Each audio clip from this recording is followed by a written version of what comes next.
I'm sure you've heard of whiskey, vodka, and gin, but have you ever heard of snake wine? All right, let's start with a little history lesson, but I promise to keep it fun. Wine has been humanity's go-to drink for, like, forever. Whether it's a celebration, a romantic dinner, or just unwinding after a long day, wine's been there through thick and thin. But then, there's the snake, one of humanity's oldest fears. So, what do you get when you combine these two ancient forces? You get a drink that's both fascinating and terrifying. Snake wine is a traditional Asian beverage, deeply rooted in countries like Vietnam, China, and Thailand. It's been around for over 1,000 years and was originally created as a medicinal drink. That's right, folks. People believed that the essence of the snake would transfer into the wine, giving the drinker all sorts of health benefits. And believe it or not, this drink sometimes includes more than just snakes. We're talking scorpions, geckos, turtles, birds. You name it, they've probably put it in a bottle of snake wine. Now let's break down how this nightmare fuel is made. First, they catch the snake, usually a cobra, because why not go for the scariest option, right? But cobras aren't the only stars of this show. In some recipes, they throw in pit vipers, scorpions, lizards, and even turtles. Some of these creatures are placed live, while others are freshly killed into a jar of rice wine or grain alcohol. Over the course of a few months, sometimes even years, the venom dissolves into the alcohol. But here's the science part that'll calm your nerves. The ethanol in the alcohol neutralizes the venom, making it safe to drink. So instead of dropping dead, you're just going to get a nice buzz, hopefully. And it's not just about the snake and the alcohol. The herbs and plants that are added to the mix play a huge role in the final flavor. This isn't just some random backyard brew, it's a carefully crafted recipe, and only trained specialists know how to balance these ingredients just right. The combination of specific herbs with the venom and snake essence is what gives snake wine its unique flavor and supposed health benefits. Speaking of venom, this isn't the first time we've talked about it on this channel. Some of you might remember my previous video where we explored the world's most expensive animal venoms. We talked about the deadly taipan snake, the lethal cone snail, and the terrifying deathstalker scorpion. These venoms are insanely valuable because they can be used to develop life-saving medicines, especially for serious conditions like cancer.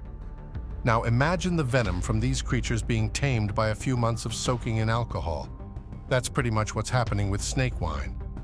The venom's harmful effects are neutralized, and what's left is a concoction that some believe has incredible healing properties. This is where ancient tradition meets modern curiosity, and it's as fascinating as it is scary. So what's the deal with these supposed health benefits? Why on earth would anyone drink this stuff? Well, according to tradition, snake wine is believed to do all kinds of magical things for your body. It's said to boost your energy, improve your virility, and even cure baldness.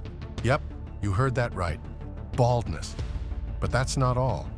Snake wine is also credited with improving joint pain, enhancing circulation, and boosting your immune system.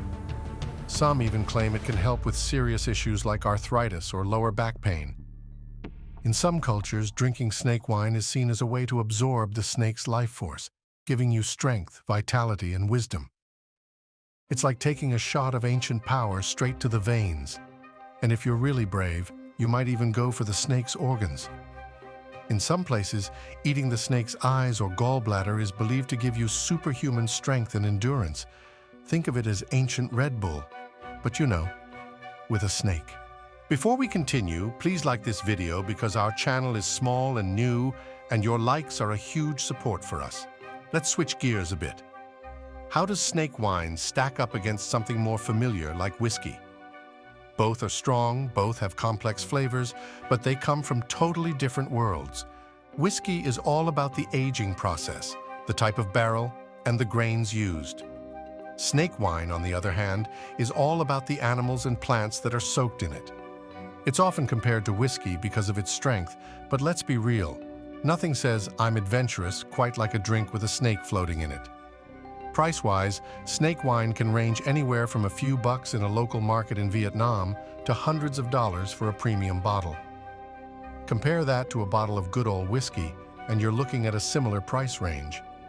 There's even something called snake whiskey, which is basically a fusion of the two, whiskey with a snake inside.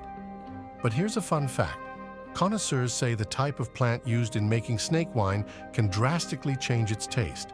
So it's not just about the snake, it's about the whole recipe. As for the taste, well, if you're used to whiskey, snake wine might be a bit different. It's described as having a slightly fishy, earthy flavor. Some say it's an acquired taste, while others just down it for the health benefits and the bragging rights. So where did this crazy idea of snake wine come from? It all started over 1,000 years ago in China, where traditional medicine was, well, let's say a bit more adventurous. The idea was simple. If a snake is strong enough to survive in the wild, then its essence must be pretty powerful. By soaking the snake in alcohol, they believed they could transfer its strength and vitality into the drink. This concept quickly spread across Asia, and soon enough, snake wine became a staple in traditional medicine. But let's not forget the story of wine itself, which has even deeper roots. The earliest evidence of winemaking comes from ancient Persia, modern-day Iran, around 7,000 years ago. The story goes that a woman in search of food accidentally discovered fermented grapes. The resulting liquid was the first wine, and as they say, the rest is history. So, while Persia gave us wine, China took it to a whole new level with snake wine. It's a wild evolution of one of humanity's oldest drinks. Now, let's talk about the not-so-fun side of snake wine. This stuff isn't just dangerous because of the venom, it's also illegal in a bunch of countries. In places like the United States, Canada, and Australia, importing snake wine can get you into serious trouble. Why? Because some of the snakes used in these wines are endangered species, and there's a big push to protect wildlife. As you've learned, what makes this wine so powerful and beneficial is the essence and venom of these creatures. I actually talked about some of these insanely expensive venoms in one of my previous videos, and I highly recommend checking it out if you haven't already.